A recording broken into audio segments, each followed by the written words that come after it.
My dear subscribers, పిల్లల్ని కన్న దగ్గర నుంచి వాళ్ళనేం చేయాలి, వాళ్ళెలా పెరగాలి, వాళ్ళు ఎలా ఉండాలి అని ప్రతి తల్లిదండ్రులు ప్రతిరోజు డిజైన్ చేసుకొని వాళ్ళని ఎలా పెంచుకోవాలి అని ఇంట్రెస్ట్‌గా ఎంత ఆతృతగా, ఎంత ఆనందపడి కని పెంచుతారో, ఆ కని పెంచి పిల్లలు అభివృద్ధి చెందినప్పుడు ఉంటది ఆ తల్లిదండ్రుల ఆనందం వేరే లెవెల్‌లో ఉండదు.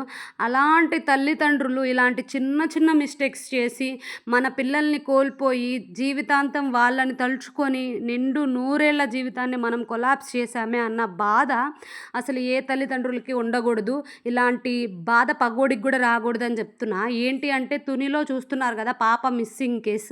వాళ్ళ అమ్మ, నాన్న 5 మినిట్స్ వాళ్ళది కాదనుకుంటే ఇప్పుడు 7 రోజుల నుంచి ఏడుస్తున్నాళ్ళు. ఆ 5 మినిట్స్ వాళ్ళది కాదనుకోని ఆళ్ళమ్మ ఆ పాప ఎనకాల పడినా, లేదంటే వాళ్ళ నాన్న ఎనక్కి తిరిగొచ్చి ఆ పిల్లని మళ్ళీ అప్పచెప్పి వెళ్ళినా ఇంత ఇన్సిడెంట్ జరిగేది కాదు. ఇంత గవర్నమెంట్‌కి కూడా ఇంత బాధ ఉండేది గాదు. ప్రతి తల్లిదండ్రులు పిల్లల్ని జాగ్రత్తగా